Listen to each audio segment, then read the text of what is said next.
My roommate said she'd bring a guest. I didn't expect her ex's mom. I am 28 and work as a marketing analyst in Austin, Texas. 2 months earlier, I ended a 3-year relationship with a man named Nate. At first, he was thoughtful, charming, and ambitious, but somewhere along the way, everything began to orbit around his mother.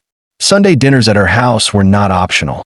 She called him several times a day, and if I so much as planned a weekend trip without checking her schedule first, she would text me about family priorities.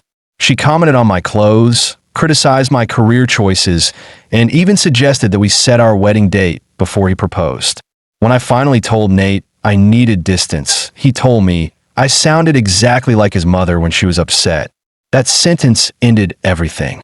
I packed my things that night and never looked back. Starting over felt both terrifying and freeing.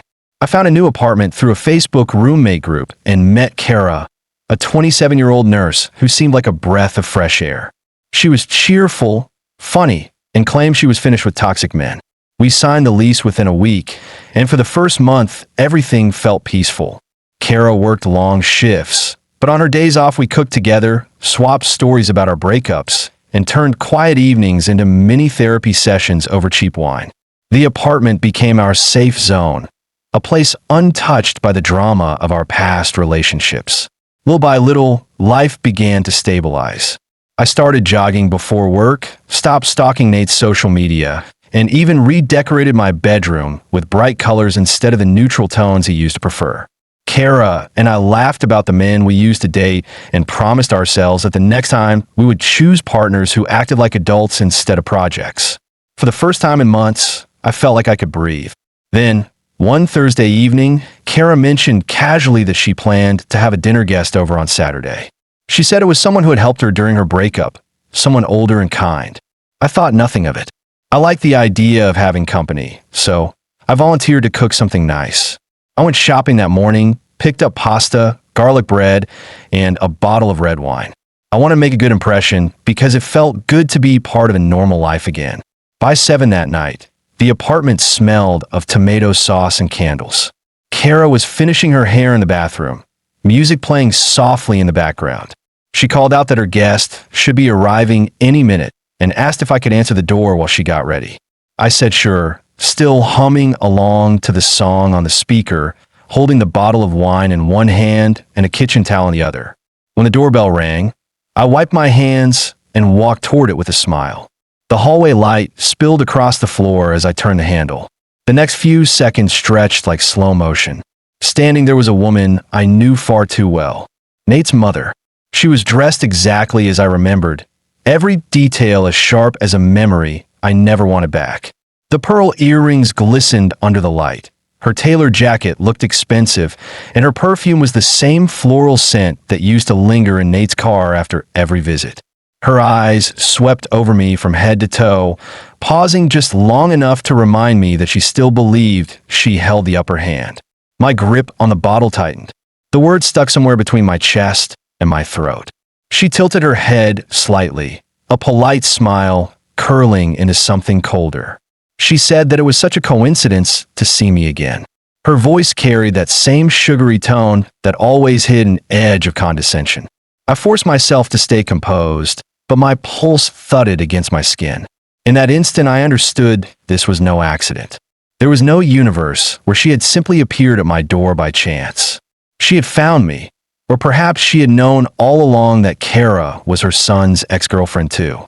My mind ran through every possibility as the air thickened between us. Behind me, I could hear Kara's footsteps approaching, completely unaware of the tension at the door. I stepped aside mechanically to let her in, still frozen in disbelief. She breezed past me with her casserole dish like she owned the place, her perfume filling the hallway as she smiled at Kara. I watched the two of them exchange greetings, my thoughts spinning so fast I could barely hear their words. Everything about that moment felt wrong. The walls that had once felt safe now felt like they were closing in. I realized the peaceful life I had started to rebuild had just collided head-on with the one I had escaped. And deep down, I already knew that this was not the kind of visit that ended with small talk and dessert. It was something planned, deliberate, and personal. As she set her dish on the counter and looked back at me with that same calculating expression, I knew this evening would change everything. The coincidence she claimed was nothing of the sort. It was the beginning of something I never saw coming, and I could already feel the past pulling me back into a story I thought I had escaped forever. Kara came out of the kitchen with a bright, nervous smile and asked if we knew each other. I could not move my mouth. The woman at the doorway set her casserole on the counter with casual authority and introduced herself as Nate's mother, as if that explained everything. Kara's grin faltered as the pieces clicked into place. She blinked, the color draining from her face as realization landed like a blow. Linda, a name that tasted sour, sat at the table as if she belonged there and began to speak in a tone that felt rehearsed. She told us she knew all of her son's girlfriends and then tilted the conversation toward me, offering faux concern about my career and life choices. Her questions felt like barbs wrapped in sugar. I answered each one with measured calm, letting anger pool beneath the surface. The apartment seemed to shrink, voices folding inward until all I could hear was the scrape of a fork against a plate.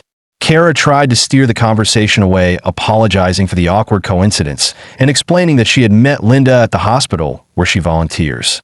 Linda listened as if granting permission to speak and then dismissed the explanation with a patronizing smile. She called the situation curious and remarked that it was unusual for two of her son's past flings to end up under the same roof. Her words were casual but precise, designed to unsettle. Kara flushed, stumbling over assurances that she did not know Linda's connection to Nate. My pulse beat at my throat. I felt pressure behind my eyes and the old script replaying the patterns of condescension and control I had worked so hard to escape. Linda recounted small anecdotes about Nate with a practiced nostalgia, framing him as charmed and the women who left him as flawed. Each anecdote felt like a quiet indictment. I felt exposed suddenly back in the orbit I had left behind. The safe walls I had rebuilt with Kara's help began to feel brittle and porous.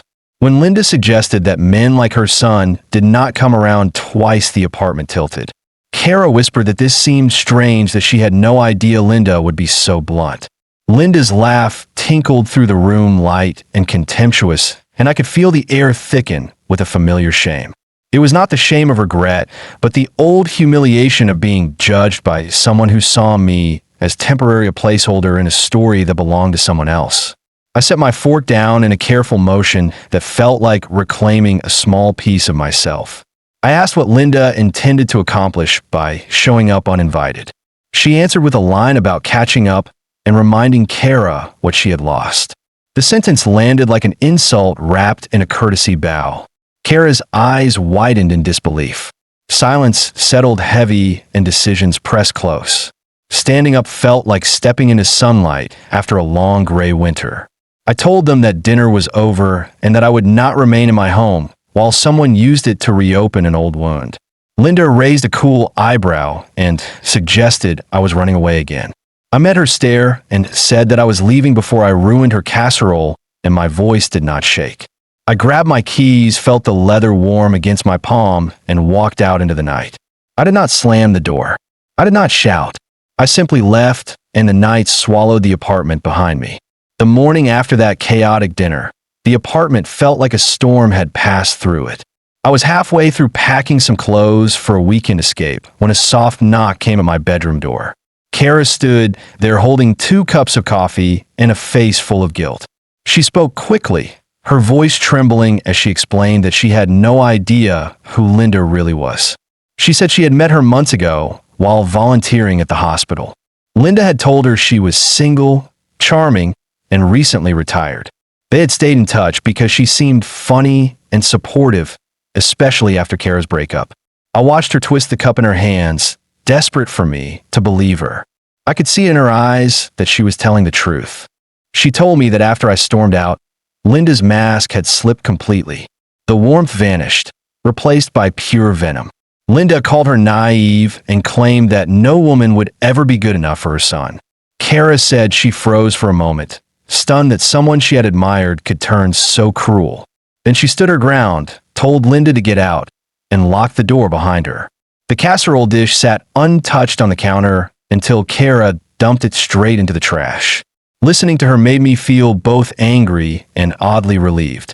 It confirmed what I had always known about Linda. Her kindness was a disguise, her control a habit.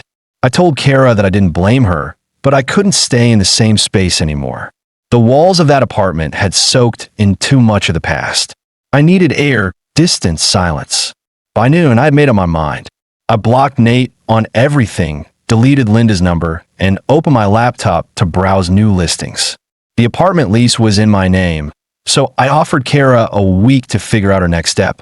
She understood without argument. We both needed to close this chapter in our own ways. She hugged me before leaving for work that afternoon and promised to text when she found a new place. The rest of that day moved in quiet motion. I packed boxes, wiped the counters, and took deep breaths between every memory that tried to creep back. For the first time, I didn't feel humiliated. I felt liberated. The dinner hadn't been a defeat. It had been exposure, raw look at the kind of manipulation I used to excuse. A week later, the universe decided to play its favorite game of irony. My phone rang while I was loading the last of my things into my car. The name flashing on the screen stopped me cold. Nate. I almost ignored it, but curiosity won. His voice came through, sharp and uneasy. He asked if it was true that I had dinner with his mother and Kara. I let him hang in that question for a few seconds before answering. I told him to ask his mother why she had shown up uninvited at my apartment and maybe suggest that she find a new hobby. I could hear him breathing hard on the other end before I ended the call without another word. For the first time since leaving him, I felt powerful. Not loud, not angry, just steady. 2 days later, Karma paid a visit. A mutual friend sent me a message saying Linda's Facebook account had vanished after she was publicly dragged in the comments. Someone had posted screenshots of messages she had sent to Kara. They were disturbing, full of obsession and control. She had written about wanting to rebuild her son's perfect life, about how she would make sure no woman ever distracted him again. The post spread fast, and people called her out for being manipulative and invasive. The last thing anyone saw was a single status she had tried to defend herself with before deleting everything. When I read the messages, I didn't feel glee, only closure. The truth had finally spoken louder than I ever could. It was strange how revenge sometimes arrived quietly, without your hands in it. Karma had simply done its job, and I didn't need to witness the rest.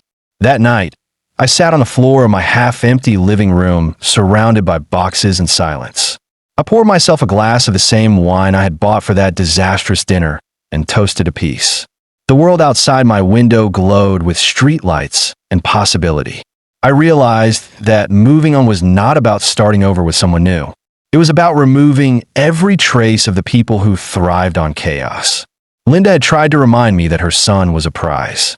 Instead, she reminded me why I left. The chaos she carried was never mine to fix. The humiliation she tried to reignite only showed me how much I had healed. Sometimes revenge is not about payback.